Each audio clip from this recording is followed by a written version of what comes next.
Get down with the signals. I'll get down with the signals. Was it me? Somewhere over the rainbow. Pretty cool. Yeah, you like that? That was pretty cool. Remix. We're on Black right now. I gotta share it to the world. It's not going. Okay, I'm just gonna share it.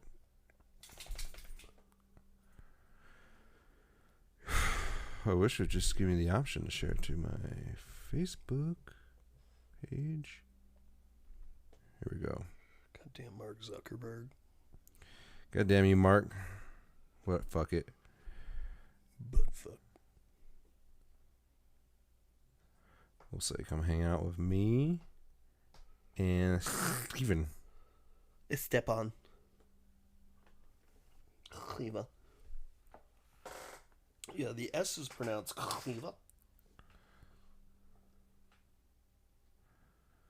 Post. There we go. Done. Posted. Done and done. Ooh, I forgot to hit the feedback. Oh, here we are. Shibuya. Shibuya roll call. Me and Steven just had one of the best sandwiches in the world. This is true. Yes. And now the pastrami farts are coming out.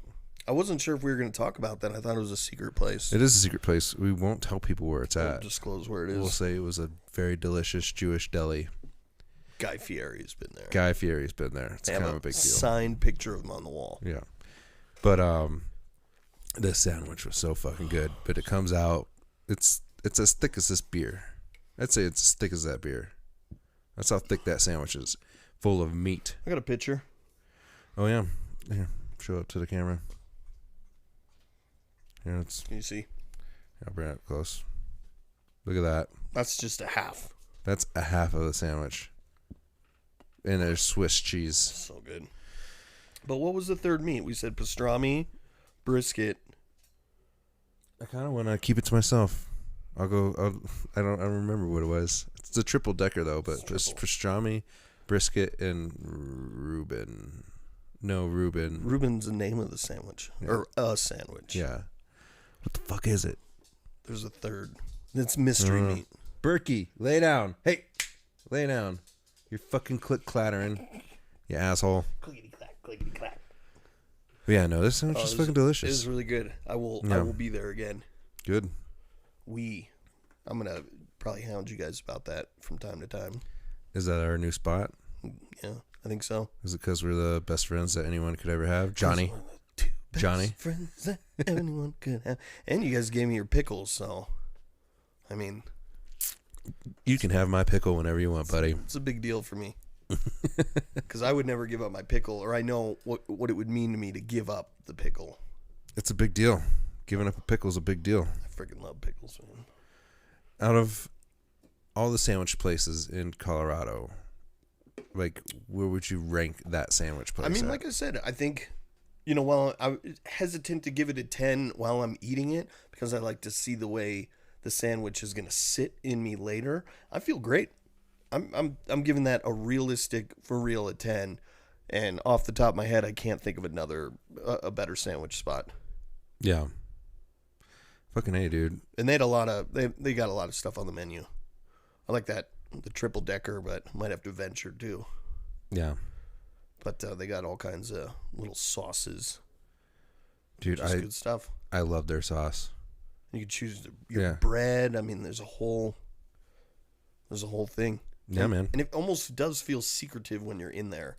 Like everyone you're sitting with around you all know that this is a good place. Mm-hmm.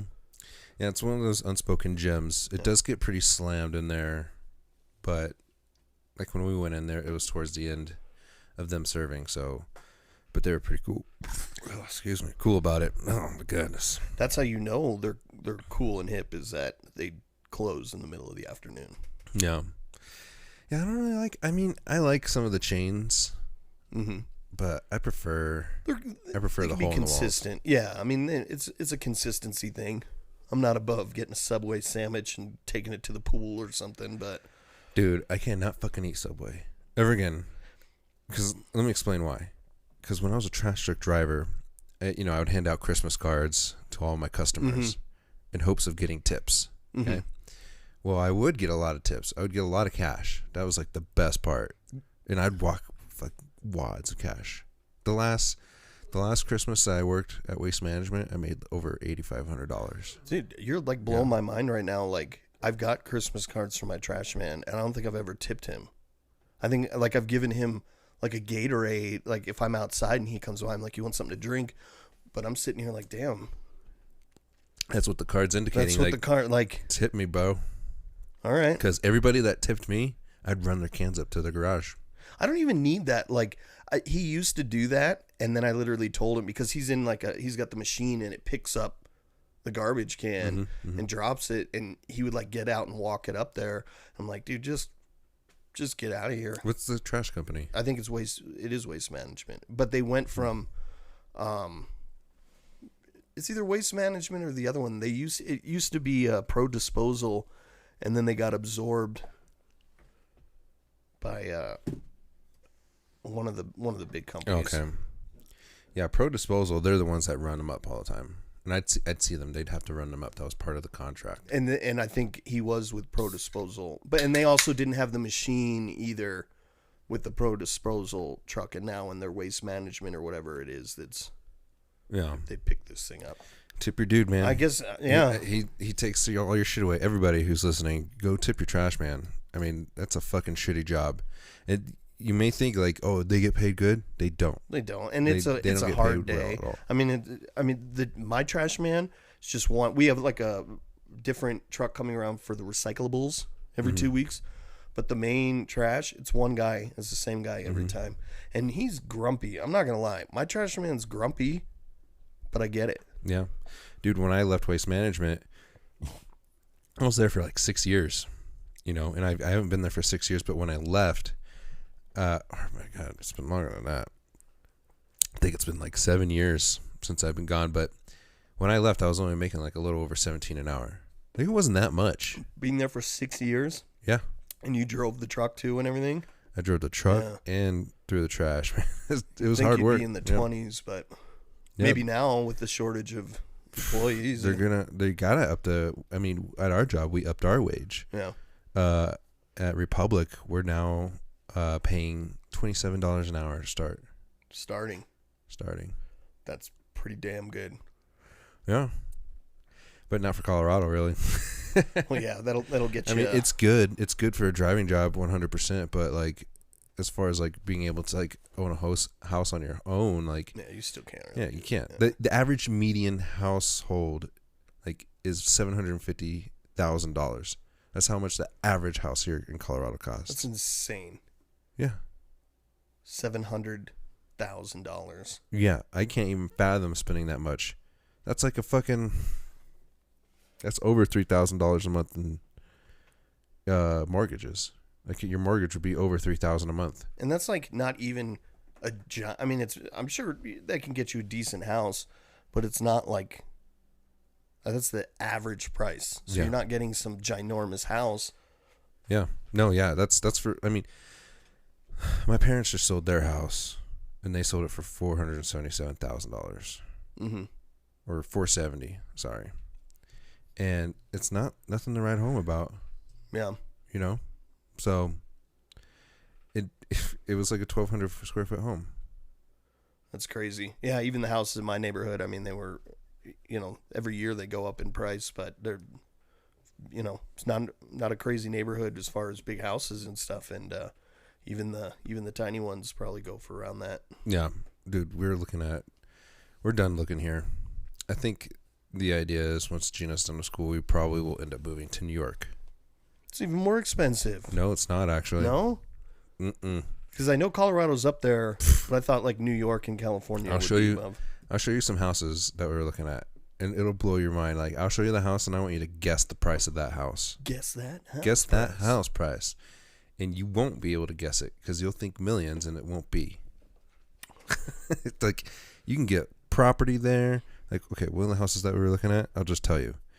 One of the houses that we were looking at, It's a 5-bedroom, 3-bath house, 3,500 square feet, 4 acres of land with a barn on it, and it's all completely remodeled inside. Gorgeous house, $270,000. No way. Mm-hmm.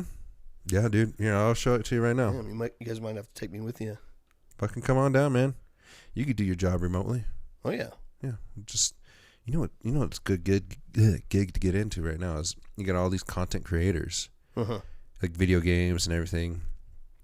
And people that play like Call of Duty and shit for a while, they want their streams condensed with just their kills, right? Like or whatever the best moments of that stream. Oh yeah, you could. Yeah, you could be like a freelance editor and just take all their content because they're too busy making content.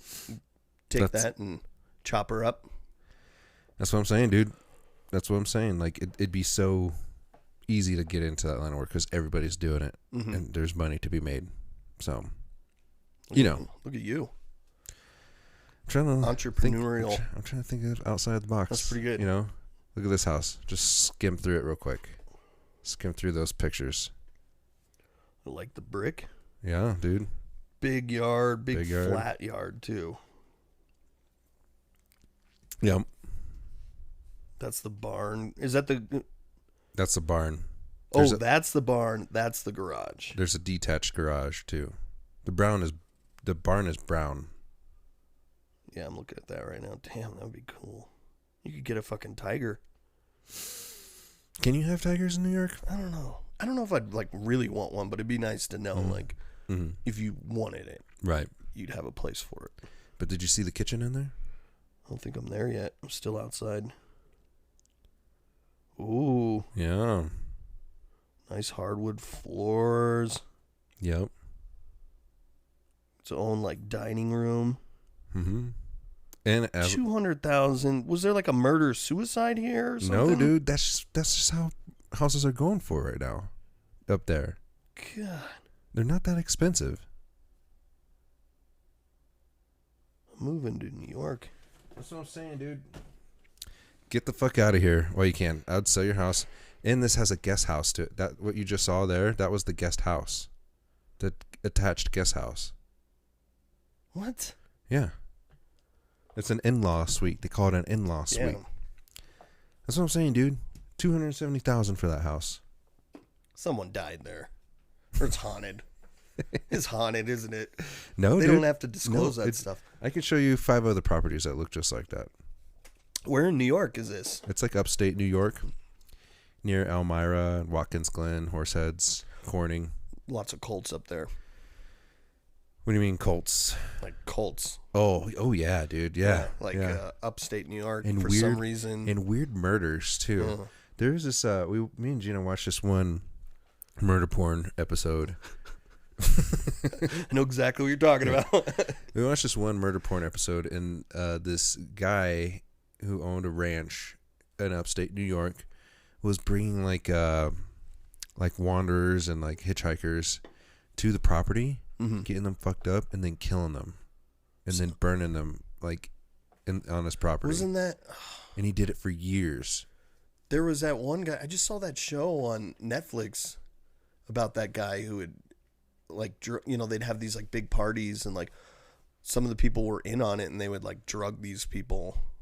Yeah. And like it started off just like drugging them and robbing them, and then like it slowly progressed to more sinister things. This was just a ranch guy, and he would go to bars and pick up hitchhikers and shit, and he'd kill them. What is going on in upstate New York? Like seriously, it's like a hotbed for cults and like their little sprawling cult ranch, like that Nexium cult and stuff. I mean, it's all upstate New York, and they're saying like there's quite a bit, and like there's a problem.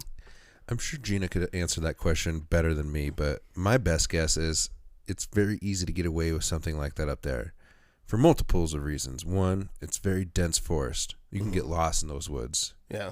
It's very thick in upstate New York. I've never been that far north on the East Coast. Yeah, there's a lot of woods up there. A lot of woods. So you can get away with, doing some weird sick shit up there. Plus, it's very back country. Like everybody, when they think of New York, they think of New York City, like this metropolis of people and all of the shit, food, culture, all of it. Pizza. Yeah, but when you step outside of city limits, it's not like that at all. It's very, to put it in terms, very redneck. Rural. It's very rural for sure. Rural. But yeah, man, it's a lot of backwards thinking type of people that are living up there, dude, and they're very conservative in that part of the country, or that part of the state. Wild. Yeah, I was wondering, is it like a tax thing? The Colts, don't get taxed up there. They have some of the highest taxes around. The property tax, like that house right there, like the mortgage is only $892 a month, but for a mortgage. Yeah, for the mortgage. Oh my gosh! But the taxes is like $500. It's like $500 in taxes per month. Per month. Yeah, the taxes are so actually that's pretty a lot. high. Yeah, my property taxes are like maybe $1,200 a month. Yeah. You mean $1,200 a year? Or yeah, $1,200 a year. I was about to say, wow, that's insane. No, yeah, I think last year and with the COVID and stuff, we got some different breaks, but yeah, I think probably right around $1,200 a year. Yeah, yeah, no, $500 a month. I mean, that's like what I remember. We were living in a townhome, and there's like 2 HOAs. We had like the neighborhood HOA and then our little townhome community HOA, and it still wasn't 500, but yeah, that's a lot of extra. Well, quiche. it's like that everywhere on the East Coast, man. Taxes are high everywhere on the East Coast. That's just the way it is. I mean, so you when you move there, you're giving up like the low tax rate that you get here in Colorado, but it all ends up evening out. Because if I were to get a house like that here, like that beautiful of a house here, it would cost me $1.5-2 million. Easily in over $1 million, no doubt. Yeah. Can I have one of those? Yeah, Can I try one? Yeah. Where? Yeah, I want to try. It's a sour tripel. Ooh, get out. Berkey, lay down. Just tap dancing. Jesus, I hate those clicker clackers. The fuck, dude? He's tap dancing. She is not self-aware. All right, well, anyways, enough about New York. Let's get into some of our topics that we want to talk about today. What are we starting off with? I want to start off with OnlyFans. This is pretty wild. I'm confused. Okay, listen. OnlyFans, starting on October 1st, is they're banning all I saw pornographic content. I saw their banning. It was like all over my news feed. Yeah. It was like OnlyFans. I was like, what? I thought OnlyFans was only that kind of stuff. Well, OnlyFans was started out for people like me, people that was creating content. But, exclusive content, you can go subscribe and you get exclusive content that only you pay for. Right. Okay. But in the sex industry, that's highly sought after. You want a website that you can put your shit out, that it won't get distributed all over the internet, that you have to pay for. Like if I want to go see somebody's porn content right now, I can't just go on there and see it. You have to like subscribe some money per month to be able to see that, or you have to like pay per video or whatever. Right. Which is like not a bad idea. I mean, if you're in the sex worker game, good business model. Yeah, dude, you're in control of your own stuff. Mm-hmm. But so I thought that's like what it was. Well, like exclusively. No. So when I saw that they were getting rid of that, I was like, so you're quitting? I don't get it. Like, no. OnlyFans is started out for content creators with no indication of porn being in there, but everybody just linked up their porn accounts and started making money, putting out content and pictures and shit and making a shit ton of money, dude. So the banks don't like that. The banks didn't like that much. And that's the reason why they're going to a pornographic free website, is because of the banks. It's some money shit, right? Dude, leave it up to the conservative Christians to ban porn. God damn it. Yeah, I mean, I wonder, is there enough content outside of the adult entertainment world? Is there enough content on OnlyFans to keep them afloat? Nope, absolutely not. Remember Tumblr? Yeah, it's still around though, right? No, barely. Tumblr was best known for porn. You go on there, type in like big tits and ass. I never knew. Tumblr's like one of those things, like, and I barely know TikTok, but Tumblr was always one of those things I just like didn't really know. Yeah. I knew it was like a social media, but I just thought it was kind of just like Instagram, but like. No, yeah, no, it was, Tumblr was for porn, man. you just Google like tits and ass Tumblr, and it would give you like 100 pages of like just tits and ass Tumblrs. So, you know, and you click on the link and you could just scroll through all these pictures of like tits and ass. You know what I mean? TNA, bro. TNA. You can get real crazy. You could say monster titties, and it would just the most monstrous titties that you could ever see. Specific. Yeah, you could be as specific as you want, and there was a Tumblr page for it. Okay, so once they got rid of that, so they did the same thing as OnlyFans is about to do. Yeah, and nobody talks about Tumblr anymore. I haven't heard when you first mentioned it. It took me a second. I was like, yeah, I remember Tumblr, but it's still around, right? But yeah. Well, I can tell you right now, OnlyFans is going to lose a lot of money. They'll still be around for content creators. Yeah. But you're just not allowed to like post pornographic shit, which is, I'd say, probably like 80%, if not more, of their content. I mean, like I said, I didn't even realize there was anything else on there. You know, I see like the jokes about OnlyFans and, I'm quitting this and just going to start an OnlyFans. Yeah. And I did not realize there was any other use. Dude, there's some wild OnlyFans pages too. Funny. I've kind of perused just to kind of, but I look for like the weird shit, like, because I want to see how funny it can get. One of them was just feet shit. And this girl would just mash shit with her feet. Because Gina was like, I'm just going to start an OnlyFans, but just for my feet. I swear I've seen something like that on like Tosh, where it's just, no, that's what it was. It was, I don't think it was OnlyFans, but it was like someone who just would create content where they're just eating stuff up against the microphone. Like a pickle. It's glutton. It's called glutton porn. And they're just like eating it. And like you just hear them like unwrap it and chew it. And you hear them like breathing through their nose. And I'm like, what? I don't get it, but like, good for you creating your own content. But dude, when are we going to get past this stupid idea of sex workers not being a viable source of income? Well, it's the war against that, just not even just sex workers, but just the adult entertainment and it's there's a lot of religious influence in 100%. Yeah. 100%. Dude, I think prostitution should be legal. Let them pay taxes, dude. It'd be safer for the women involved and the men involved too. Yeah. As far as, the gigolos. You have to constantly get yourself checked if you want to go meet up with a lady or guy. You gotta get your shit checked all the time. Well, they have like a clean record. And I mean, they have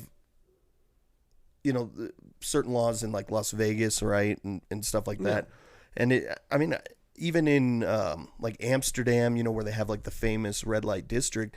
Like, and that's been around for a long time, and like these long-term studies have shown that like crime drops, safety is up and all that. So I mean, it's just one of those things where some people, it may not be your thing, but it's better to have it this way than fight it and force everything into the black market, which see with tons of things, even marijuana and all that stuff. It's still going to be there. It's just going to be a less safe version of it. Well, then that's also where you get the Jeff Epstein motherfuckers. Yeah. You get all this weird child sex trafficking shit too, because it's taboo. It's something that you're not supposed to be doing. But if they just made prostitution legal for over age, of age or legal. Older, no one below age, but of age or older, turn it into a job and create, and then they can create income. It becomes a way more safe environment because now you're not dealing with sketchy dudes. There's going to be records of all that shit. Because I don't know how many prostitutes get murdered or whatever, or they're just abused in general, abused or whatever, and that's a fucking issue because it's a fucking scummy type of world. You roll up in your car, You ask how much, where, when. You pull up into a weird back alley and you can have Sounds your way. like just a cliche. Well, yeah, I mean, it pretty much is. But I mean, that's. But no, it's Yeah. and so. But I mean, I think, the religious and certain crowd would argue, just don't do it. Get a different job. Well, maybe that's what they want to do for a job. Yeah, and that's what I'm saying. Like,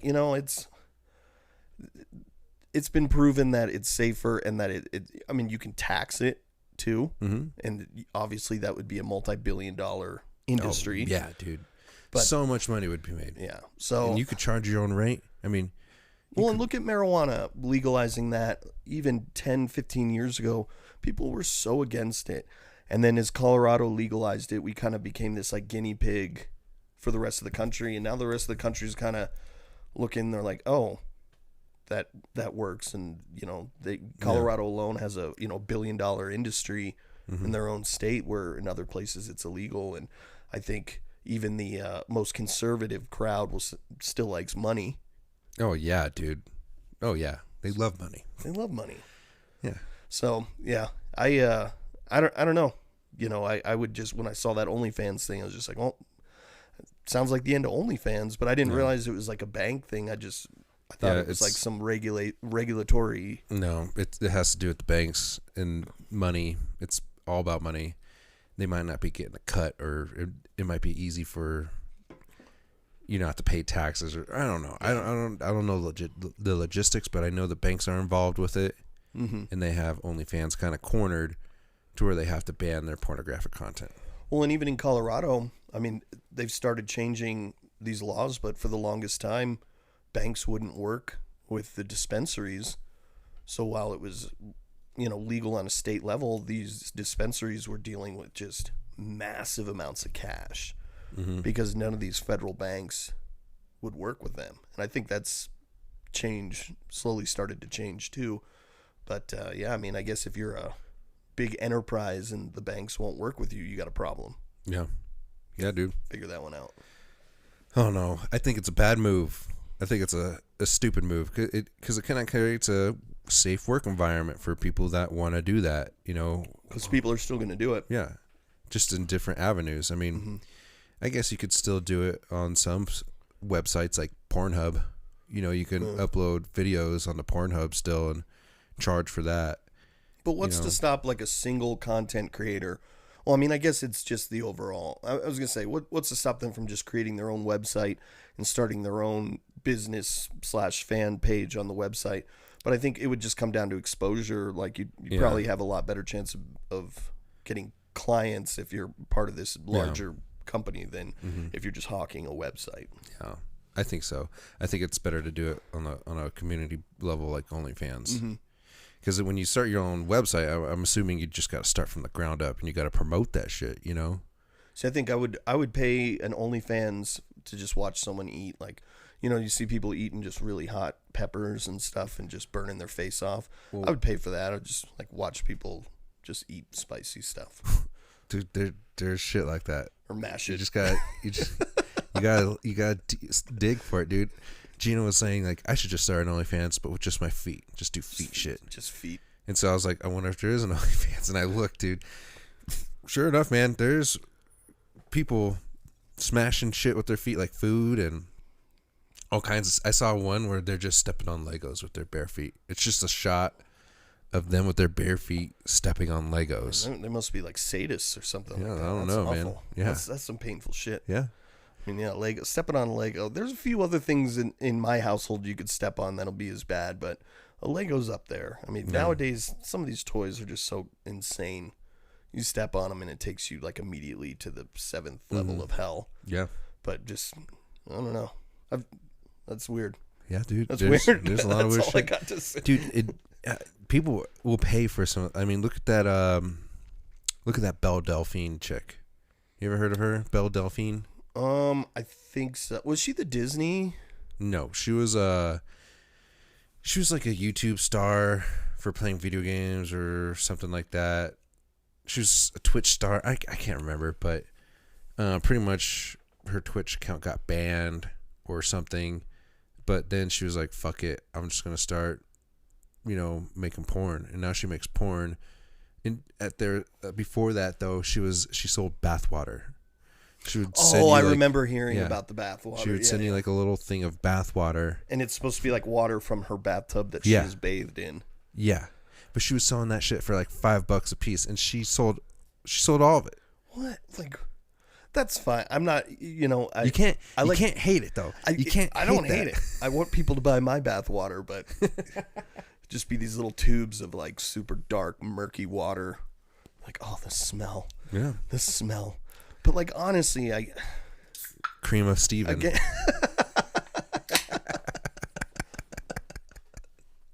All right, I'm doing it. Yeah, dude, call it Cream of Steven. Or I just wring out after cutting the lawn. I just wring out my shirt and sell my sweat. Cream of Steven stew. Cream of Steven. Now with cinnamon. Ooh, goodness. It's pumpkin spice. But what? Like, again, I'm not gonna knock it, but who's buying it? Well, and what are you doing? What are you doing with this water? Well, I don't know, man. Just spritz yourself with it, and you feel closer to her. I don't know. Everybody likes Belle Delphine. Like, that's into like that whole kind of culture here. I'll pull a picture of her. I remember hearing the story about the bath water for sure. Yeah. But like, could you imagine being like, no, I don't have this month's rent because I spent all my money on Belle bath water. Belle Delphine bath. I don't think she was charging a whole lot. She was charging, I think, just like $5 per thing. But yeah, then you start taking like 4 baths a day, and you start cranking that stuff out commercially. You just got a tap of bath water, ready to rock. Like, oh, what an incredible house you have, and such a nice car. What is it you do? I sell my bath water. See, here's a picture of Belle Delphine right here. Let's see. I hope there's no naked pictures of her because she does have those online. But I just typed in Belle Delphine. That's what she looks like right there. So yeah, okay, so that's like a style. Yeah, yeah, I've seen that style. Oh look, there's her with her bathwater. She's holding like an octopus in there. What's she doing? See, but I mean, she's fucking. She's a pretty girl. She's pretty. She's a pretty girl. She's got that look that a lot of people are attracted to. But like it's like a gamer. Yeah. Gamer anime cosplay type of look that attracts to a lot of people, especially like dudes that are into like that type of shit. Like that. There's a lot of nerds that are into some weird shit. So naturally, they're gonna buy bath water. I'm a nerd that's into weird shit, but like Star Trek weird shit. Like I want to know what Worf's dick looks like. I'm thinking weird shit like that. It could probably be on that same level as Star Wars, but but she has a niche of people that are interested in seeing her content or in buying her shit, bathwater. I just want to know. I mean, do they just put it on their shelf at home, or what do they do with the bathwater? I don't know, dude. Or do they eventually buy enough to where they can fill up their own bathtub at home, and then they take a bath in her bath water? You know what? Maybe she makes bath bomb bath water. Bath bombs by Belle. Yeah, bath bombs by Belle. Bath bombs are pretty cool. My kids like the bath bombs. You just throw them in there, and I've never had the opportunity of playing with a bath bomb. They're cool. They're like, it reminds me of like being a kid and you did the volcanoes with like baking soda and vinegar or whatever, baking powder or whatever it was, and you pour that and it just foams up. Like the bath bombs. Like my kids don't, I'm not as involved with them having to bathe anymore. Thankfully they're at an age where they can take care of themselves. But when they were younger, and they'd take a bath, you'd get like a bath bomb, and it'd be like a fortune cookie. Like you throw it in there and it foams, and then when it's done, it's got like a little note or a toy or something in the middle. So I thought that was pretty cool. But yeah, bath bomb business is booming. Yeah, the booming bath bomb. Let's just quit our jobs and make bath bombs. Bath bombs. And just put Belle Delphine's face on there. I feel like that's where I'm headed, is some weird job. What do you do? Oh, I make bath bombs. Yeah. They're like, oh, really? Yeah, the Belle bath bomb. Oh, yeah, that's you. You're the Belle bath bomb guy? Yeah, that's me. Yeah. Fucking ridiculous. You gotta this day and age, man. You just gotta. There's But there's other things in life that I want to be known for, and not making a fucking Belle Delphine bath bomb. What a ridiculous fucking invention. Well, apparently, I mean, if people are going to buy the bath water, you got my wheels turning right now. I'm like, man, what could I sell? We already talked about it. Cream of Steven. Cream of Steven, but there's got to be a whole line of products. And yeah, I think I'll wring out my shirt after cutting the lawn, and maybe just grass clippings. Yeah. Just like a little vial of my grass clippings. Well, you got to get big first. Got to get big. That wouldn't be like that. Yeah. That wouldn't be the flagship product. Yeah, you're gonna have to create a fan base first, and then you can sell your lawn clippings. Like, oh shit, these are Steven's lawn clippings. Lawn clippings. So yeah. So to create a following, I need cat ears. Yeah. And you gotta look like some gamer anime chick. I gotta get pretty real quick. Yeah, that might be hard for us. Might be past. I think our time's passed. They got some cool filters, man. I mean, hey man, it's a cool time to be a lady. Yeah. You know, being from a man to a lady, it's a good time to be doing that. It's not the worst time in history, that's for sure. No, it's a good time to do whatever the fuck you want to do. Be whoever you want to be. Well, I'm gonna start bottling my shower water and bath water for now, and just have a good, compile a lot of it and store it in the garage. Good. So when my following is built, I'm ready. It's kind of like that one. It's like that one episode of South Park where Butter saves all of his jizz. And he opens up his closet door and there's just all these vials of Butter's cum. And they use it to put into the sea monkeys' tanks. Oh, and they become super smart, sentient and then they eventually have these great societies, and then they go to war. And it's just that's hilarious. Oh my god! I want to do some science, Steven. You want to do some science? Yeah, but I'd rather just find something around the house I can sell. Well, we could just jerk off into a sea monkey tank and see what happens. Yeah. All right. We'll start there. But we gotta do it together for consistency. You gotta start somewhere, right? Yeah. Some of my great ideas start off stupid. There are those ideas out there. Yeah. Yep. But OnlyFans is one of those great ideas that I think should stick around for the sex industry for sure. Do you think immediately another company will come out and replace that? Well, yeah, it's just a matter of time. Seriously, there's so many people on that website, so many, making sex content that it'd be ridiculous to think that it'll be gone. So, is the foot smashing food thing is that considered? Will that be banned? That's a good question. Maybe because it's like a fetish. But you could market it and say fetish. No, it's just like it's me just smashing shit with my feet, just like stepping on stuff. Yeah, and they're like, no, but some people are getting their rocks off. Some guys are getting boners off that shit. Could you imagine getting that email like, hey, your foot smashing stuff has got to go?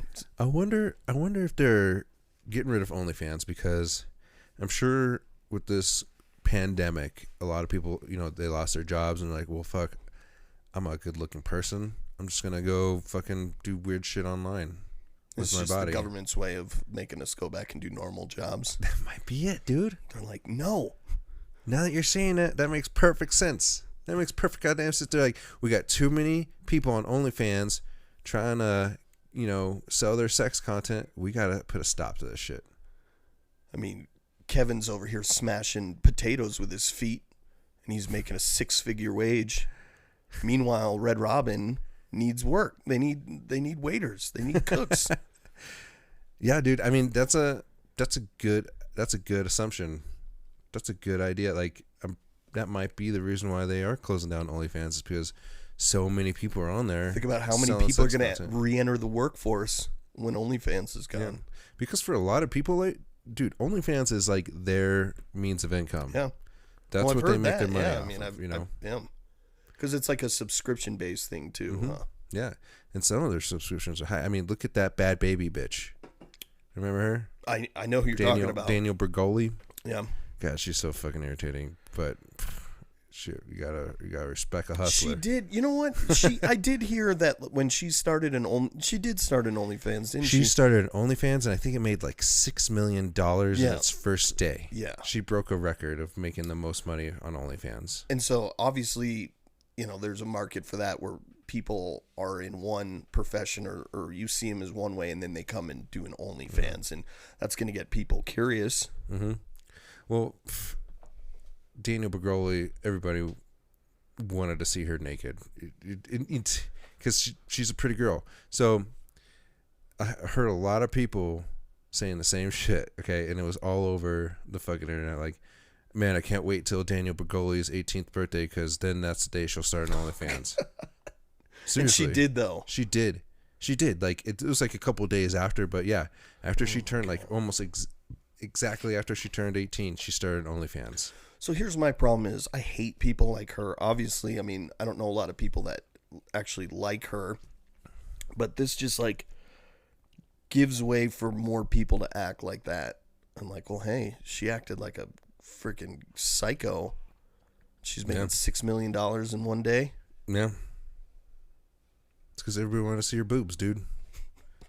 She was sexualized when she was like 15. See, that's where I'm like getting a little cringy. I'm like, I only know her from like being younger, so it's kind of like, well, where's the line? She's making all these songs talking about popping pussy or whatever the fuck it is, like all these mature rated songs, and she's attracting like this older audience and this younger audience, like kids her age or younger, and they're like, oh, which is a problem. Yeah, and now more than ever.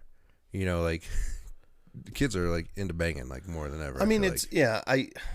I don't think it's anything super new, but this just like puts it almost mainstream. Well, it's the internet, dude. Like, it's the goddamn internet. I don't remember being so like into like wanting sex that young when I was younger. I was more into like doing fun, stupid shit. I mean, when I was younger. It's interesting because I mean it's not something where all of a sudden you turn 18 and you're like, okay, this is cool now. Obviously it's like a progression. No, Chef from South Park said 17. 17. Yeah, so but I mean there is a problem with like sexualizing kids in this country and in the world, mm-hmm. and this that definitely following this child up until they're 18 and then like releasing an OnlyFans, like that's a problem. I mean, because there's people like, oh, I can't, wait till this child is old enough to be on OnlyFans. It's like, that's not quite the direction I think, we want to be going. But, at the same time, when you're 18, you can make some of those choices on your own, mm-hmm. but to be like on a waiting list and stuff is like, it's a little cringy. Yeah, I don't know, man. I don't know. It's a weird day and age. Who knew the future would be like this? It's a complicated time to be a parent. I can tell you that. Yeah, dude. I bet. And it's like, I couldn't imagine having girls right now.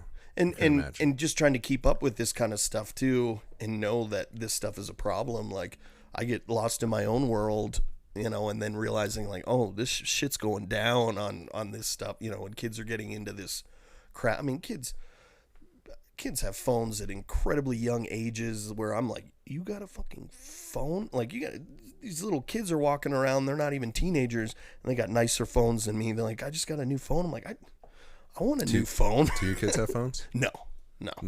Good. Good. No, I think that's 14. Solid. I mean, so my daughters, they share a watch. It's from Verizon, and it's this watch where they have numbers, 5 or 10 numbers they can put in the watch, and they can call that, and it's all loaded up like with family members and stuff like that. And I have an app on my phone where I can see where they are at all times, and if I call the watch, it'll automatically answer after like 3 rings. So no matter what they're doing, I can call and just be like, what the hell's going on? But I see where they are. I can call them. They can call me, but it's not taking pictures. They're not going on the internet. They can text me, but they can't text, random numbers and stuff. It's numbers that I approve up to like 10. So that's really fucking cool. I like that. That's where I'm at. I'm like, that is appropriate. Like, there's a need for that. and my kids are in all kinds of extracurricular activities and have friends, 2 streets down that they're hanging out with and stuff. And I want to know where they are. And I get that when parents are like, that's the reason I got my young child a phone, is so they can call me and talk. I'm like, yeah, I get that. But to give them just a phone with everything on it, all the bells and whistles, that's a lot of power in a little child's hand. Dude, the shit that Gina tells me with her students, she's like, yeah, I had to talk to a student today because he sent a dick pic to this girl in class. And I'm like, what? And that's like a felony for the kid to do, period. They're in middle school. Yeah, and they're sending that. Dick pics, dude. And so it's like that catch-22, while, yeah, it's a picture of themselves or whatever, it's still a felony. Yeah, dude. Like, and it's like, yeah, I would just say, in my experience, like, there are responsible kids out there, but... Okay, well, here's a question then. Do you think OnlyFans is a good idea or a bad idea? I think it's... For sex content. I mean, I would think it would be a good idea. Okay, it's a good idea. Good. But this making sex taboo, I feel like that makes kids want to do it even more because it's wrong. You're not supposed to be doing that. Yeah. So the more you make sex this taboo, like you can't do that type of thing, the more they're going to want to do it. Because when my dad told me, don't do that, I would want to fucking do it just to kind of see why he told me not to do it. And I think that's always been, that's a problem with not just, adult content and stuff, but drinking and drugs and everything else is like, you don't want it to be this taboo or something you never talk about. And then all of a sudden it's like, okay, you make your own decision with it. You want to foster like a healthy, open conversation with them about things. And I think that's important, and to, not make everything feel taboo, but, to explain to a kid, OnlyFans, and stuff is like, that's, a little advanced for them. Like, let's start with the basics first, sex education and stuff like that. And, Playboy under dad's bed. Yeah, the classics. But, to get on OnlyFans, a kid gets on it and is watching someone, smash, apples with their feet or whatever. Like, that's a big jump. That's a big jump. Dude, I remember, seeing my first porns, and it was back in the day, and it was just chicks that had bush. You don't see that anymore. You don't see bush no more. And that's because, the internet, it's like any magazine where people see these unrealistic versions of men and women and think that that's normal and that's how they have to be. So, that's just the internet influencing, Dude, I go back to South Park every time I talk about stupid shit. And I just think of the time that Butter saw vagina. He's like, she's got a sick pair of Joker lips. Joker lips. So it's incredibly hard navigating this stuff as a parent, but I don't think you're doing a lot of favors to yourself or your kid giving them an iPhone. And to be fair, you could set a lot of parental controls on it. You could block the internet on there and stuff like that. But I think for a 10, under 10 to 12, that's a lot of responsibility and power and a lot of stuff that can go wrong with that. So, But yeah, I think, who was it that just came out and said, like Bill Gates or someone, who created a lot of this technology, is saying like 14, that's when my kids get phones, 14. And that's kind of, I think I was 16, but that was like when technology was coming out to have the phone. I was around that same age, but it was like a black and white phone, and I think the coolest thing that had on it was Snake. Yeah, those were those Nokias, and we were happy to have it, And I remember Johnny always had the most insane Snake score. It was like, and then I remember I always thought Johnny was like the top Snake player. His score was like insane. And then like one time I was like a junior or senior, and someone showed me this. It was like triple his score. I was like, no way. Dude, that's like the biggest flex on the planet, having like a high Snake score. Dude, isn't this, it's so fucking hilarious that back in the day, like that was a thing. You know, like that's what we had. If we you were had a happy to high have it. snake score, you were the fucking shit, dude. Fucking pretty cool. But now it's nothing like that. My kids saw that game Snake. It's like, what the fuck is this? Where's my high definition open world experience? Yeah. Get this fucking nerd shit out of here, Dad. Dad, you're a nerd.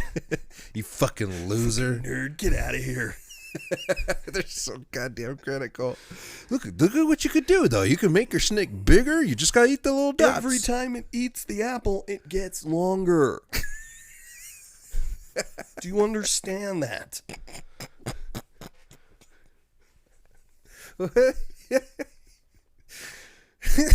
is just the coolest game in the world, too. Just spend forever playing that. Well, I mean, that was just on our phones, but like back in the day, like, you know, we had Super Nintendo and shit too. That was Super Mario Brothers. Super Mario.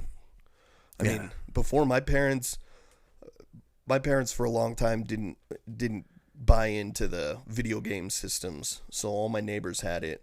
And like, dude, if I was like 8 or 9, if you had a Nintendo, you were my best friend. I was gonna make it a point, like, that is someone I'm gonna hang out with. I'm gonna go over there. I just want to play Super Mario Brothers. That's all I want to do. Maybe Duck Hunt. See, I didn't have the Super Nintendo. My friends did. Yeah. I had the Sega. I think the Sega. The Sega was a little later. Yeah, so I think that was the first thing. The Sega was the first 16-bit game system. Yeah, and I think that was the first system we got as kids. And then pretty quickly after we got the Sega, the Nintendo 64 came out, and we got that. Nintendo 64 was dope. Yeah, we were hard into that. We were, you know. What was your game, man? GoldenEye. All day. GoldenEye and Perfect Dark. Perfect Dark was, you know what I liked about Perfect Dark was you could have the sim, you could have like the computer, so you could be in these really big battles, and it's all just you against computer. So Perfect Dark, and then one other one was Star Fox. I played a ton. Star Fox was fucking sick. I can like still hear the little in-game music, and like when you hit certain power-ups, like I could still hear that in my head, and it's so funny. It's like, that's how much I played that game as a kid. It's like those sounds are like burned into the nerves. But yeah, Perfect Dark was great. And that came out, you know, obviously after GoldenEye, but GoldenEye, I just remember just all-nighters with friends and my brothers, and just... Because you had 4 controllers. Yeah. You can play on 4 controllers. We would play the temple level the most, and rocket launchers activated. Yeah, dude. And as soon as you got the rocket launcher, it's like not fair. You know, it's like, well, it's game over. Until that guy runs out of freaking rockets, like, he's going to kill you. And then there was a gun. There was like the golden gun, right? There was something where it was like a one-shot, one-kill. But like, we would just play the hell out of GoldenEye.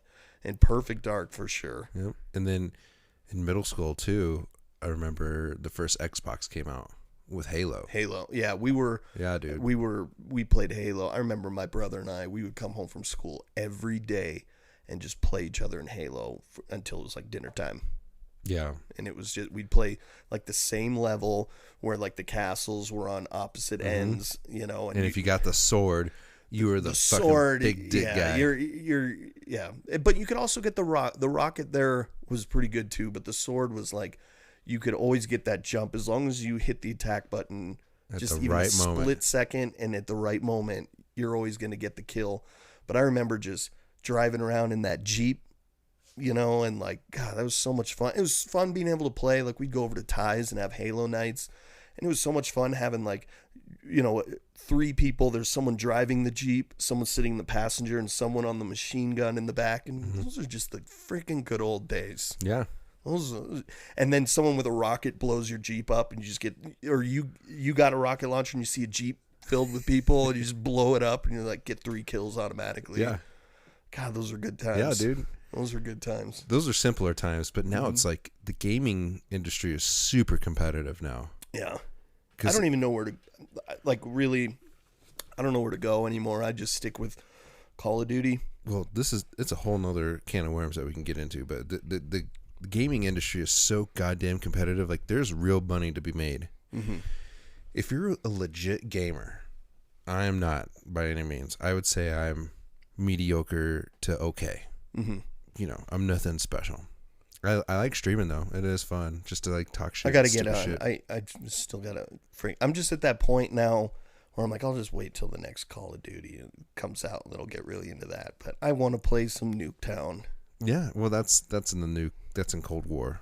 That's in the last Call of Duty that came out. But what I'm trying to say is like you have hundreds of thousands, millions of people playing these games, but they're so goddamn competitive. Like there's some dudes on there that are playing like 10 hours plus a day, and they're so fucking good. Like I watch them play, and I'm like, wow, you are on a different level. They move really fast. They move super fast. They're super accurate. They get these high kill games. Like, dude, the other night I got 15 kills on Warzone, and I was like, oh man, that's pretty fucking good. That would be legit. Like if I got 15 kills specifically on Warzone, that would be like one of my better games. Well, that was one of my best games. Was 15 kills. But I'll see these kids like drop 30 kills in a game, and they're like, whatever. I get 30 kills on like that. What was that really small level, the shipyard or whatever? Shipment? Yeah. So, I mean, that's where I could get 30 kills. Yeah. But then I'm getting 30 kills, and those guys are getting like 60 kills. The most I ever got on Shipment was 82 kills. I've seen someone get the Juggernaut in there, and then it's just like, oh, okay. Well, like I said, I'm decent. Like on an average game as of lately, because I've been playing more, it's between like 10 to 12. And and that's Warzone, and I forget, like, I don't think I got anywhere. After I said that, I was like, I don't think I've ever got anywhere near 15 kills in Warzone specifically, but I haven't played that much of that now that that's become a thing. And I feel like Warzone is like a direct competition to Fortnite. In some ways. But like that type of gameplay. I'd say more like Apex. It's more of a competition for Apex, because Apex Legends is a BR mode, and so is Fortnite. But Fortnite, you got to build shit, to get away from people. Yeah, and all that. I tried Fortnite, and I was like, no clue. Yeah, I haven't even tried Fortnite just because that's like a lot more extra shit that I'm not wanting to try. People, you think it's like a regular Call of Duty where like, okay, I'm going to go up and shoot this guy, and then they build like a freaking house and run away up the freaking wall. And then they do a Fortnite dance at you and kill you, and you're like, yeah. And that kid was 8 years old. calling you the N-word on. I had a guy the other night call me the N-word, but it's when I shot him and killed him, and you can hear their death chat. It's called death comms or death chat, and when you kill them, you can hear like just a couple seconds of like what they said as you were killing them. Yeah. And then it was like, oh, you dumb N-word, and I'm like, that was very rude. And I like, you don't know me. I like that feature because they've had that in Call of Duty before, where you can hear them the last, or like a 1 second or 1.5 seconds after you kill them, and it's usually just cussing or something. But typically, it is not unheard of to be called the N-word by someone who sounds like his balls have not dropped, and very white too as well. Like, hey guys. Yeah. I think that's like one of my favorite parts about it though, is like killing somebody and just hearing them get so angry. Yeah. I've heard like them just go, oh yeah, like smashing their keyboard, and I'm like, whoa. It's usually when you like walk up behind them and like kill them in a really stupid way, or just melee them. Well, they have it's like a finishing move. Okay, if you can sneak up behind them and kill them. Yeah, and it like cuts. Yeah, it shows like an animation of them, but For me, it's just like my character goes up behind them and just stabs them like 5 times in the neck. Fuck you. Yeah. They're like, oh, you had to do that, huh? Yeah. You just had to put the finishing move. It's.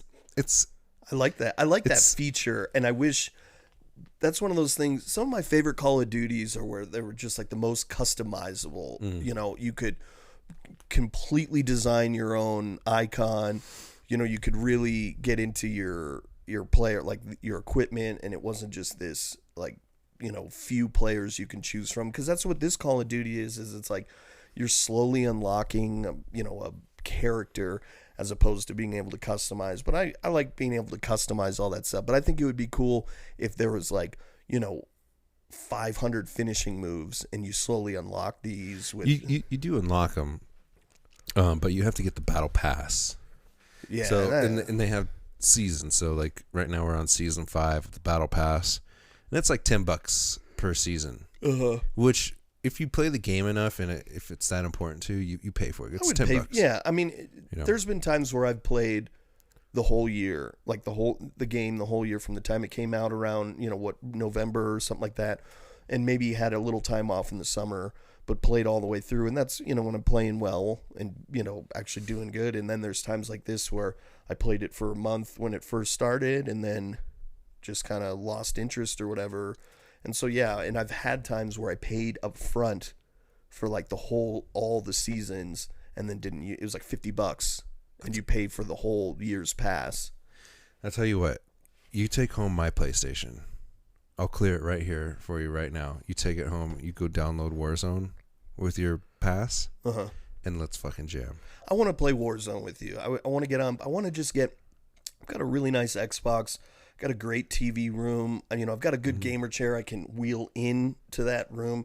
I just need to get on it, honestly. Yeah. And like sometimes what I forget is what really put a wrench in my gaming was I had this pinched nerve in my C3 vertebrae, and it created numbness all the way down to the tip of my thumb. And so when I'd sit in these certain positions in game like that, it would really irritate it. And I eventually had to go to physical therapy for it and stuff like that. And so that was kind of like. Let me tell you something. I recommend quit being a little bitch and play some video games. You wouldn't be the first one to say that. Fucking suck it up. You have a video game injury. To be fair, it wasn't because of video games, but it greatly affected my video games. And it was all right when Red Dead Redemption came out. Oh, the second one? Yes. And so I'm sitting there doing these long horse rides, with my thumb. And it was like freaking very painful. Very painful. And I'm like, this damn game is so much fun. But the riding, and before you can unlock like the fast rides and stuff, like it was just like, yeah, this game's great, but I'm spending like 2 hours a day just like driving, steering my horse. Yeah. But that's a fun game. What was your horse's name? I don't know. I did eventually get that, what was that, white Arabian horse? Oh, yeah. So I remember when someone it was like Jared told me about it. We were like out bowling one night, and he told me, he was like, "Oh yeah, have you got that yet?" And I'm like, "No, man." He's like, "You gotta go up north where it's snowing, and you get this thing." So I went home and I spent 4 hours. I went up there. The first time I went up there, I like spooked it and I couldn't find it again. And then I did some other stuff and came back up there again. And it's a long ride to get up to where this horse is. Yeah. And then so literally I'm like 4 hours in to trying to get this stupid fucking digital horse, and like just being, a lot of effort. I finally get this stupid horse, and it's fast, and it's great. It's the best horse in the game. And I'm riding home, just so happy I got this horse. I'm not even really paying attention how I'm getting back home. I fucking go right off a cliff and the horse dies. Yeah, dude. Just go right off this cliff, and it's like. It was Ty got that horse too, because he was playing the game too, and he left it on the train tracks, and it got hit by the train. It's just like, dude, I spent 4 hours of my life trying to do this, and then you finally get it, and it's just like, whoop. Yeah, man. No, I remember getting that horse, but I kept it alive. Thank God, Oh, well, that's very noble of you. But I named him Radish. Radish, huh? Yeah, horseradish. Oh, get it? Oh, I think I named my horse just some, grossly inappropriate things, probably. Yeah, probably. I wanted to be a little bit punny. I love a good pun. There's this meme on the internet that says, "I know my boyfriend's not cheating because he's in a fucking virtual world riding his horse named John Bon Pony around." and as funny as that is, it's also just so true. It's very true. It's just like, no, like there's no time. You can't do both. Yeah. You can't cheat and, have a pun horse name. It's just the way the universe works. I can't explain it. I mean, if Gina's not here, I'm gaming, okay? Yeah. And she knows that. And she's very aware. So like when she comes home, I'm just like, "Hey babe. Hey." And she's like, "Oh, I'm glad." Okay, you know what? Cheating. Tonight during the Broncos game, I am going, since I will be by the TV, I'm going to update. You got an update? I'm gonna update. I think you know what the first problem is I got a new debit card over the summer. My card expired, and so I got to go renew my Xbox Live and all that stuff. Mm-hmm. I'm gonna get ready. Do you have headphones? Yeah. Oh God, who gave me Matt? I think Matt was the one that gave me, because Jared gave me a pair of headphones a long time back. Matt gave me a really good pair with the microphone and all that stuff. It's like just like this, but good microphone. Yeah, we'll put some fuck down. Yeah, That would be play. fun. Yeah. And speaking of Matt, I've been meaning to tell you too. Is he wants to come in and hang out one Saturday. All right, let's get him in here. Yeah, he's got a lot to say, especially in the gaming world. He's a big time gamer. Oh yeah. I think he's kind of moved on from the Call of Duty. Yeah, I haven't seen him on there lately. Yeah, but like I said, I just wasn't playing enough.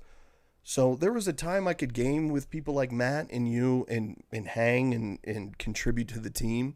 But this year, playing specifically this Call of Duty, I was getting my shit wrecked. Dude, and it just wasn't anything very competitive. But also a lot of cheaters came out of the woodworks. There's been a lot of cheaters on there. And I see that too. But they just released the new Vanguard trailer. And there's going to be a new Warzone map on it. Mm-hmm. So big BR mode.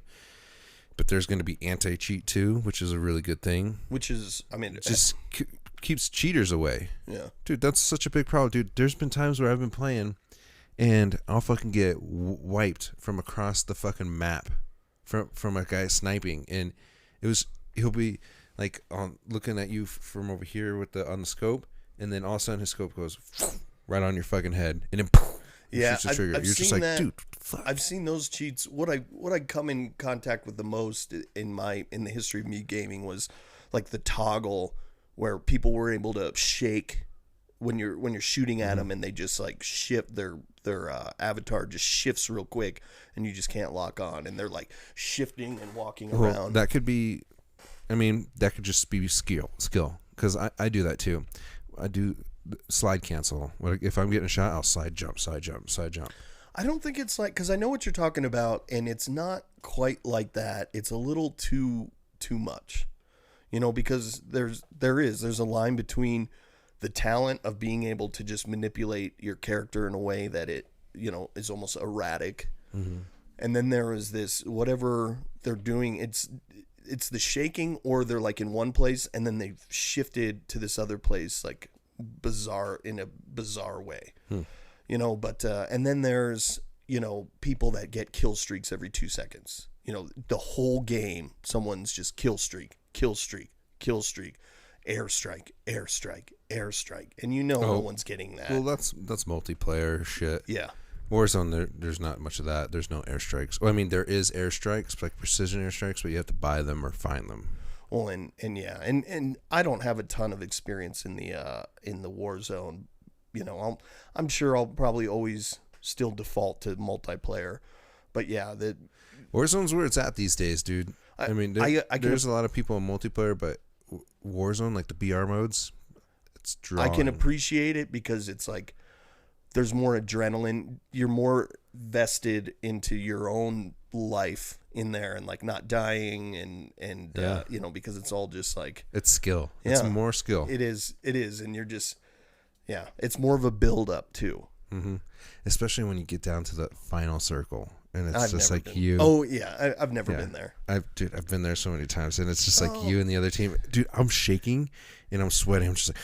I think I was with Jared one time, and we actually did make it pretty deep. But I think I thought at the time we were towards the end, and there was still a ton of people left too. But I couldn't imagine, winning out of 120 people. Yeah, 150. Mm-hmm. The lobbies can get up to 150. Yeah, it gets weird, dude. It's wild. It is a fun adrenaline because when you win, you're just like. Especially if you don't win a lot like me. Because for me, it would be a freaking story of Rudy or something.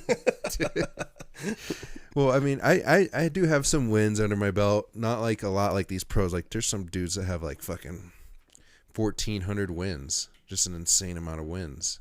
That's a lot of game time. Yeah, and I'm like, I got good like 20.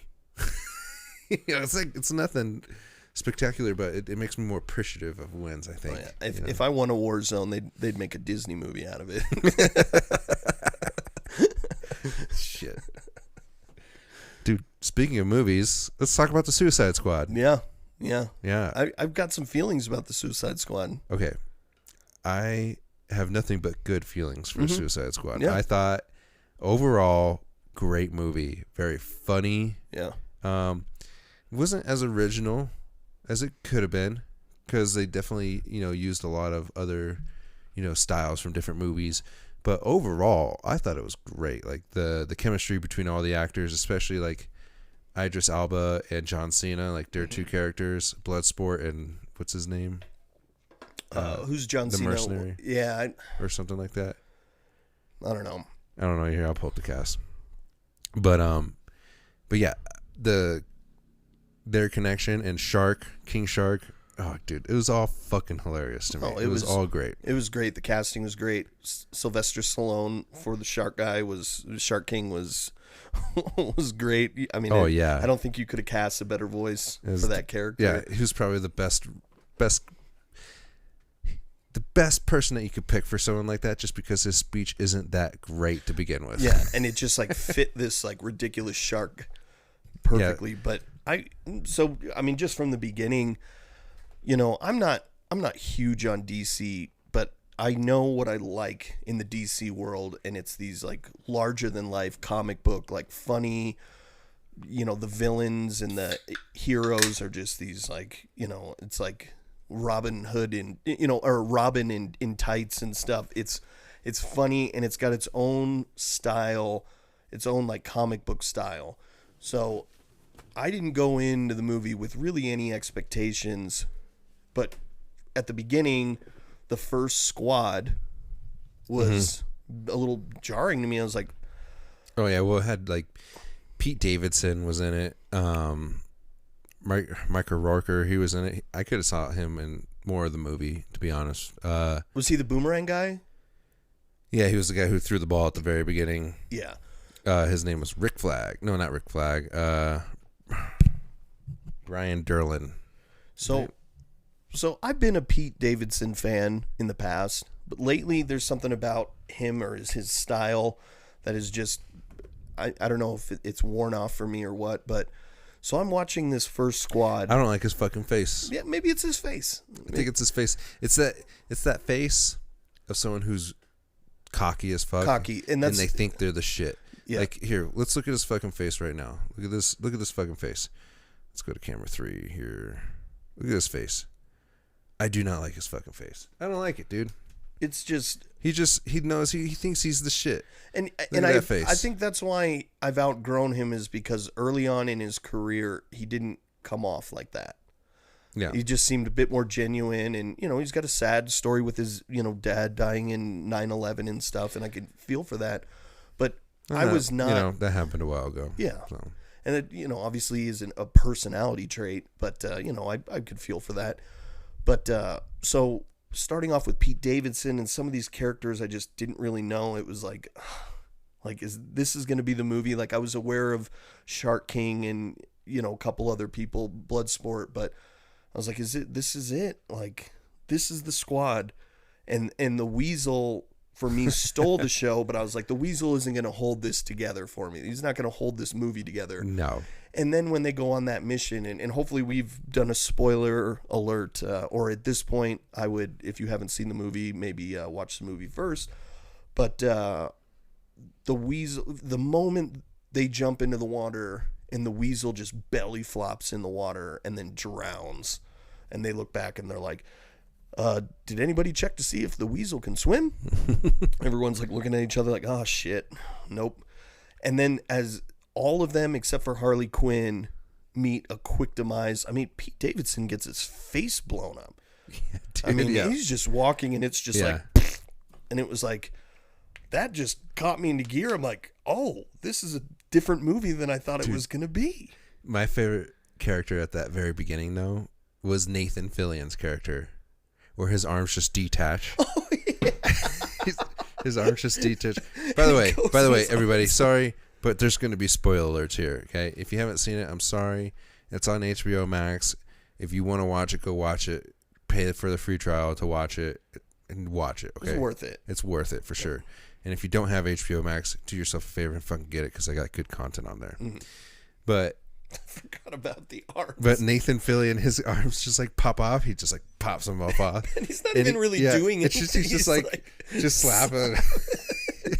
And Margot, and then Harley Quinn's character is like, "What the fuck is this?" And then they start shooting the arms, and he's just laying on the ground with no arms, like screaming as his arms are getting shot. He's he's like shaking. Oh, oh. And then that one girl like jumps into the helicopter and brings it down, and then the helicopter blows up. She's just like burning there out on the ground. Like everyone meets these like horrific deaths where it's like, oh shit, like they're all dead. They're all gone. And like, so that for me was kind of like a kick in the butt. Like, okay, this isn't what I thought it was going to be. But immediately with that, with all of that, I could recognize even with the weasel, I was like, this is the style I like. And there's probably a ton of people that would disagree with me on the DC world, but DC, it lives in the shadow of Marvel so much. And I feel like sometimes they have like an identity crisis with a lot of things, and they try and live up.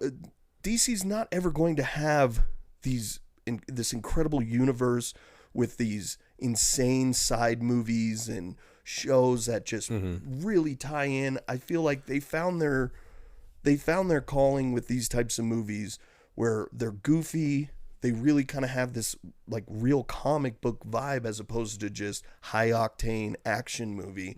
It's got more of a comic booky vibe to it. And I think, I would watch plenty more movies, Batman movies like that, Superman movie with that kind of style, I think would go a long way for me. But that's what I'm looking for with DC. And even like the Watchmen and stuff like that kind of still had this feel to it where they're not trying to piggyback off of Marvel. They're their own thing, and that's fine. Well, I've said this before, Marvel is Marvel because of how they can write a story. Yeah, another one of those. But they're Marvel because they know how to write good stories, and they started at the right time with Iron Man, and then they let off of that, and they took their time with it. Yeah. DC just like was rushing shit. They were just like, they're trying to play catch up. We got to play catch up here. But these individual movies that they have, like Harley Quinn, the Emancipation of Harley Quinn, the Birds of Prey movie, that was a fucking great movie. I love that. I was going to say, I feel like we've talked about it, but Brad didn't like that movie so much. I thought that movie's good, and again, it has that kind of comic booky goofball feeling, but it's still It's also the same with Shazam. Shazam was also a great movie. I haven't seen Shazam. Shazam, I need to watch. That's the one with the guy blowing the bubble on the cover or whatever, right? Yeah, Shazam. I need to watch that. That's a good movie. Because now that I've kind of got this vibe from DC, like it. Just thinking about Shazam, like that kind of seems like that could be up my alley as far as that same style. Definitely up your alley. And now, with the Suicide Squad, not the original Suicide Squad, the Suicide Squad.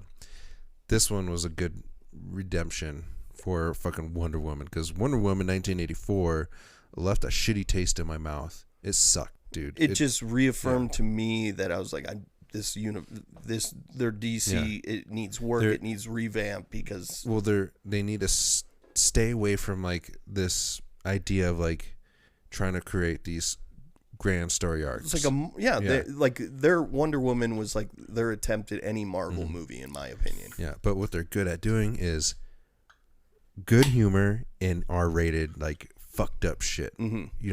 Like arms getting blown off, faces getting blown off.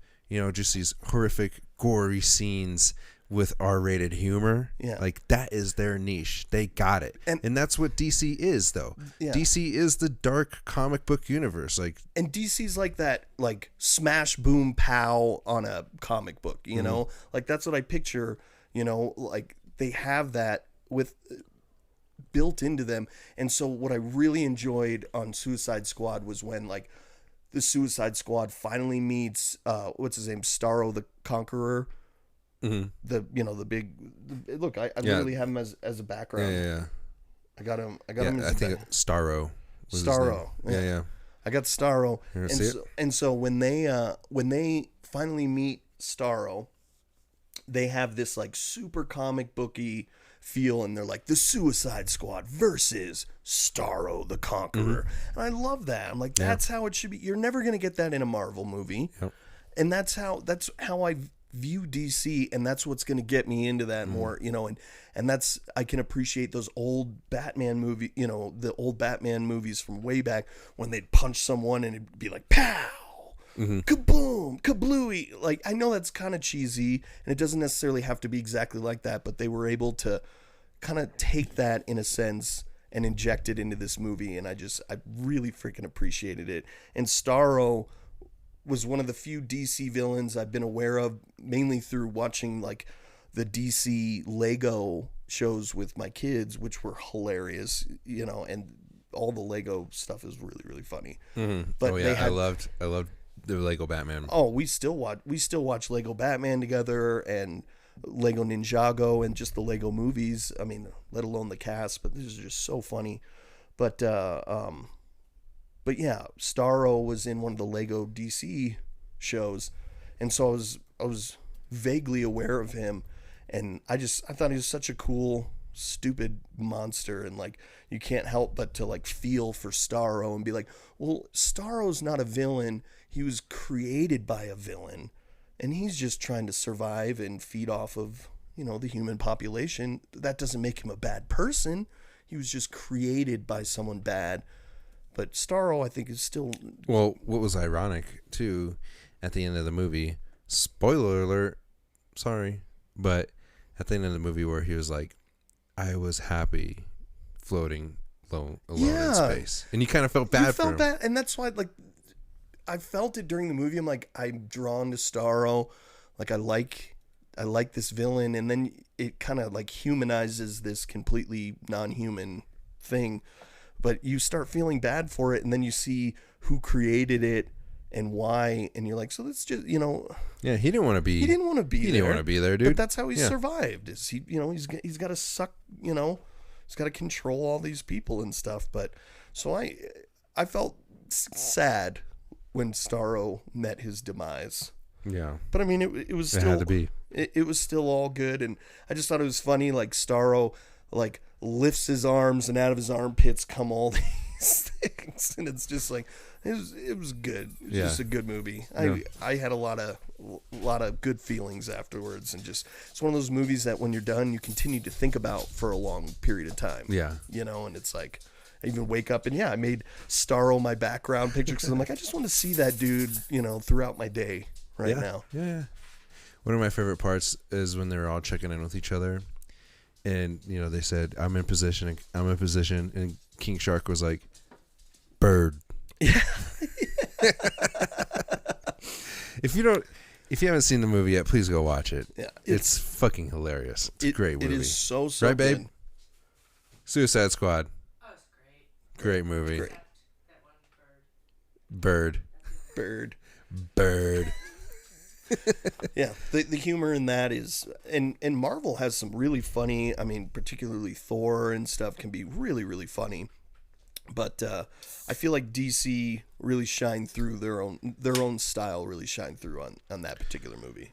Well, okay.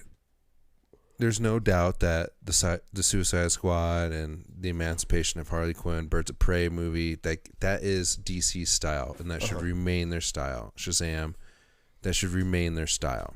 Okay, but you gotta let them see what they're gonna do with this Batman movie, because this Batman movie looks serious. It doesn't look like it's a comic booky type of movie. It looks fucking dark and like kind of fucked up a little bit, because like in the preview you see they say, who are you, and he beats the living fuck out of this dude.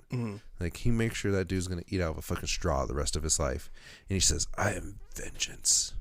You know, well, and I think it looks fucked up, dude. Super fucked up. I think they've tackled that in the past with Tim Burton directing Batman movies, you know, to an extent, and I think those are fun to watch. I think you could still do this dark, and it doesn't have to be all humorous.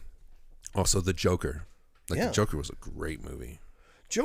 Alone, I mean, there's few movies I can watch where I feel a part of the movie, like it sucks you in. And watching the Joker, you get kind of towards the end and you start feeling a little fucking crazy yourself watching it. You're like, oh my God. Like all of a sudden you're like, that's how a crazy person gets crazy. I get it. Yeah. Okay. Like I understand now. And you just start, it just makes you feel, instead of just being purely entertained, it makes you feel a certain way inside. And whether it's a good feeling or bad feeling, uncomfortable feeling, it's making you feel something in a movie, which is, you know, kind of what you're looking for besides just pure entertainment. Yeah. The Joker is amazing. But how would you fit Joaquin Phoenix's Joker into like the Suicide Squad, like that goofball? No, you can't. You can't. Well, Yeah. they even said like the Joker was its own movie. It's its own thing. Because there's no way the Joker can be in the new Batman movie. Like, at least Joaquin Phoenix's Joker can't be in Robert Pattinson's Batman movie, because in this Batman movie, it's set in today's time because they show cell phones and shit. But meanwhile, like the Joker was back in the fucking 70s. Yeah. So he would be. I mean, he looked like he was 40 in that movie. Yeah. Skip ahead 50 years, you got a fucking 90-year-old Joker. It's not gonna fucking work. Okay, so, but I mean, it would be cool to see like a Joaquin Phoenix Joker with Batman, but how Joaquin Phoenix, how he is now, you know. So if they would have set that in today's time, like Joaquin Phoenix's Joker in today's time, they could have easily tied that in with Robert Pattinson's Batman, Or they it would have been a fucking crazy, mind-blowing movie, because Joaquin Phoenix is one of the greatest actors around. Yeah. And Robert Pattinson, I've really grown to just freaking love this guy. And I almost pulled the trigger on The Lighthouse last night. Dude, and then my dumbass, every week we talk my about it. dumbass was like choosing between that, and I even watched the trailer again for Lighthouse. I'm like, okay. And then I was like, but there's a new movie on HBO, you know, that is released today as well in theaters, Reminiscent. Yeah, Reminiscent. And like, as an adult, you only have so much free time. So when you watch a bullshit movie from start to finish, and like it's just shit the whole way through, like it's beyond just like, oh, that was a bad movie. It's like, you wasted my goddamn time. I had one Friday night this week. One. You only get one. I could have done other things. I could have watched The Lighthouse. And no, I just sat there and watched this fucking movie. Will you just commit this weekend? I will. So First, I made my commitment for this weekend is getting the Xbox. I'm going to update it. That's my true one. But The Lighthouse is there. And I remember my thought process is like, I was like, okay, Halloween's coming up. I'm planning on starting. I only watch horror movies in October. And I was like, okay, this year I'm gonna scoot it back a little bit and start in September. But in during Halloween, they do like a special Warzone event where they turn they turn the lights off basically. And it's all you fight in the dark. And when you open the boxes, you know how you open the boxes in Warzone and shit pops out. Well, there's jump scares where it just scares the fuck. We'll watch. I'll show you a video after this of the jump scares that they give you. I like that idea because during Halloween, that's all I want. If I'm watching a show, it's going to be like how to create a haunted house or the world's scariest houses and stuff. And like, if I'm going to watch a movie, it's going to be a horror movie. I'm going to watch a horror series, American Horror Story, something like that. But I might take a night or two off. But I'm a very seasonal guy. Just like during Christmas, like it's fucking Christmas movies. From what you said, your house is the place to be for Halloween. You should see. We go every year. I'm thinking about coming over. You should. Halloween, we just go out with the kiddos, or my parents will take the kids out, and I'll stay home and hand out candy. We don't like throw down, but any time during October would be fun to have people over. But you decorate your house for Halloween. Yeah, inside and out. So what I'm saying is, we'll stick around with you. Yeah. And we'll hand out candy because I like handing out candy. I love seeing the creativity that these kids have with their costumes. But I also like to treat the parents. Yeah. And I like to give out shooters and shit. Yeah. So this year it was a little different with COVID. I just wasn't sure what to expect with kids. So I got like the individual goodie bags and just put a ton of candy in each bag, and then just had a bunch of bags and handed them out. But the year before, I had a cooler of beer, and as the parents came up, I'd be like, Yeah. You want some? Because I've been trick or treating with my kids and the same thing. You know, parents have handed that out, but no, like when I was a kid growing up, I always wanted to like decorate the outside of the house as much as inside, and my parents did a good job, but they didn't care that much. My house too, we have like a cemetery out front in the garden, and like I have like in my office, which is a front facing window of the house, I have like I turn on strobe light at night and shut the door in there, so it's just like a strobe light going off. I have just all kinds of spooky lighting and all kinds of stuff. So we go all out.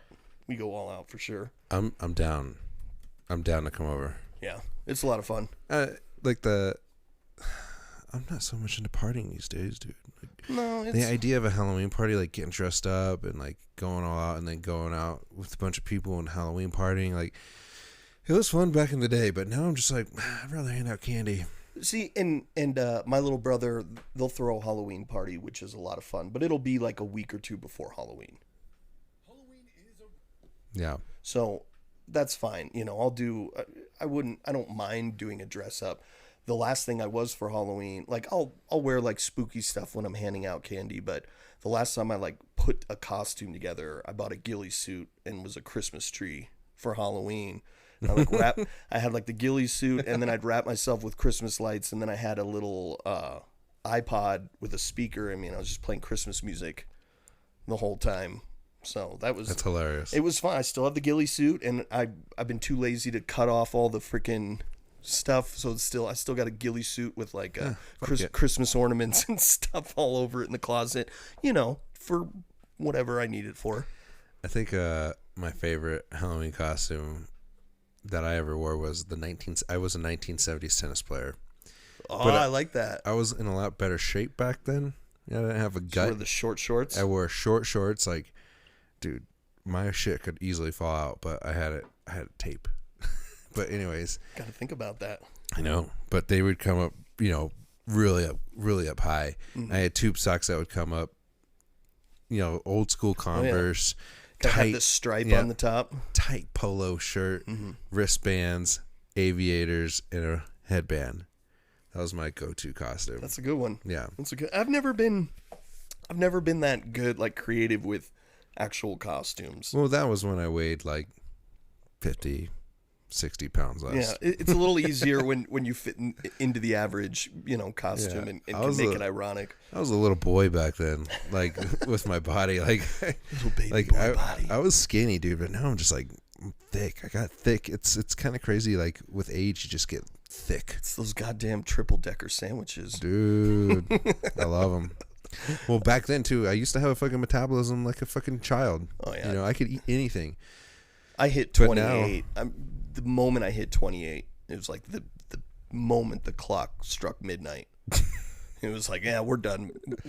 We're Yeah. done here. You're We're now yeah. you're now fat ass Yeah. boy. Your metabolism is fucked for life. Yeah, everybody, all these beautiful people running around with your beautiful pictures and everything, and you're in your early 20s thinking life is great. Just you fucking wait. Just wait. Once you get in your 30s, that's when shit really hits the fan. And then in your late 30s, then you're fucked. All right? And let me tell you, as your metabolism slows down, your taste buds seem to go the opposite way, and they get more like excited for good food.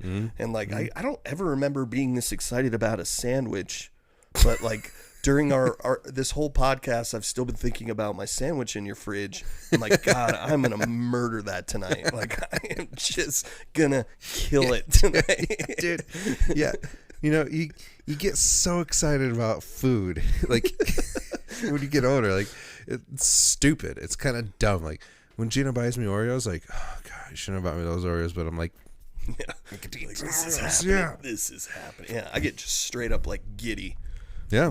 Get a little energy. It's like, ooh, Yeah, dude. sandwiches. It's exciting. That's why it was so funny, because we're driving and I'm calling you, telling you I'm on my way. I just got to drop the kids off, and my kids can, barely hear the conversation, but they hear, "Do you like big sandwiches?"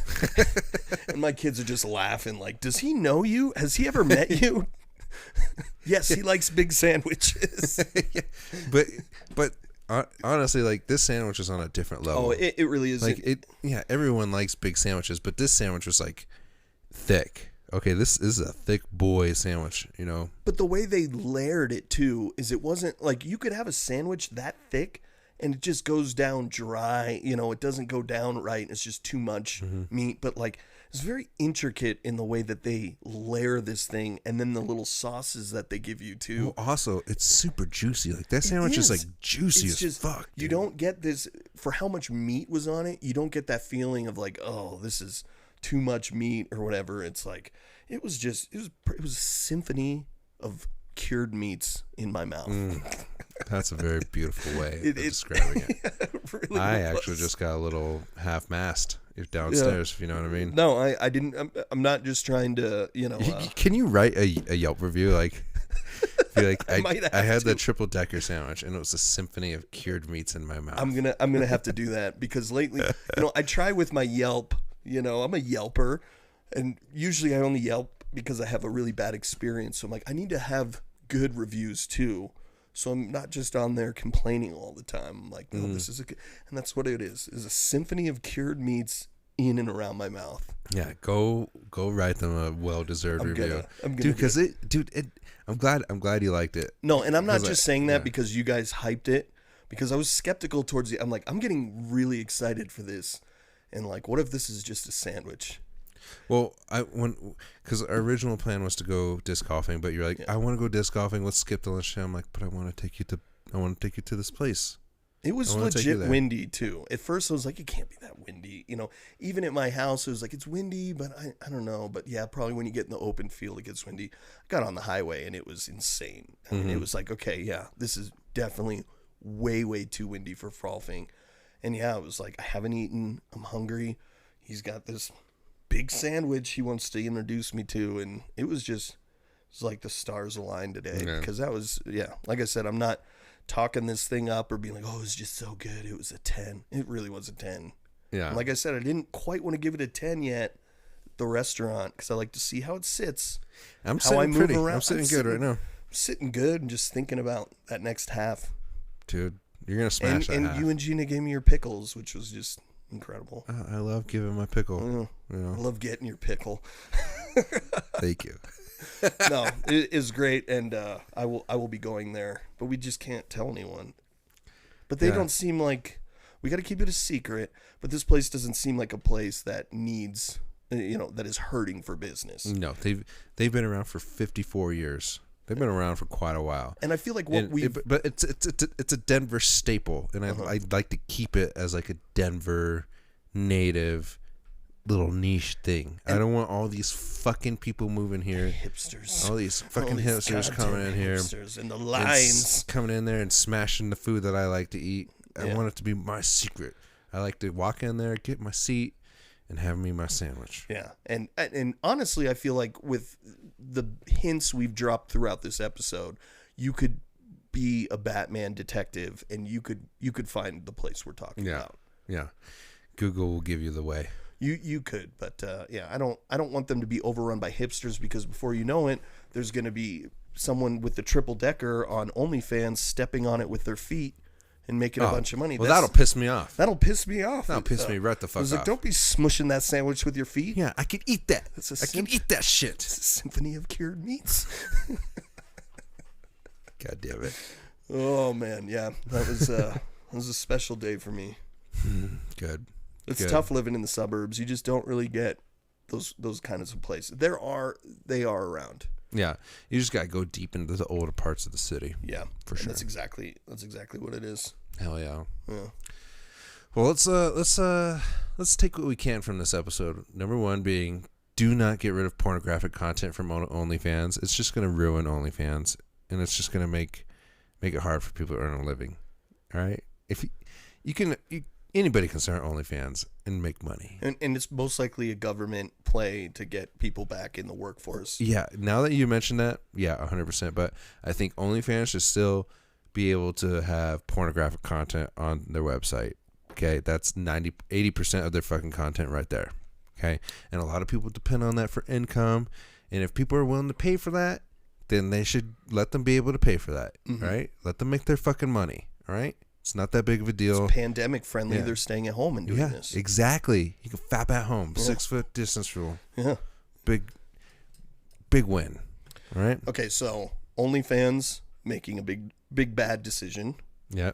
Next up, we were talking about sandwiches. Sandwiches for sure. Kind of circled back to the sandwiches. And Warzone, like you need to go download Warzone. Yeah, And you're gonna do that commitment tonight. Go do it tonight. I'm doing it during Do the it Broncos tonight. game. During the All right, Broncos game, yeah. it's happening. And let's fuck on some bitches tomorrow night. Okay. And then also go see Suicide Squad. Either go see it in theaters, which you should, because it is one of those big movies that you should go see in a theater, or you can watch it at home on HBO Max. Okay, and if you don't have HBO Max, get it. You're messing up. It's a great fucking. I watch HBO Max more than I watch Netflix now. I at least click on the HBO Max app as much as Netflix app. Yep, they got a lot of great content on there. Come out with brand new movies. They got all the DC movies on there. Go check them out. Check out Suicide Squad. It's a fucking great movie. And other than that, man, I think Stay away from our sandwich shop. Yeah, stay away from our fucking sandwich shop. But until next week, we will see you all later. Vaya con Dios. Much loves. Peace.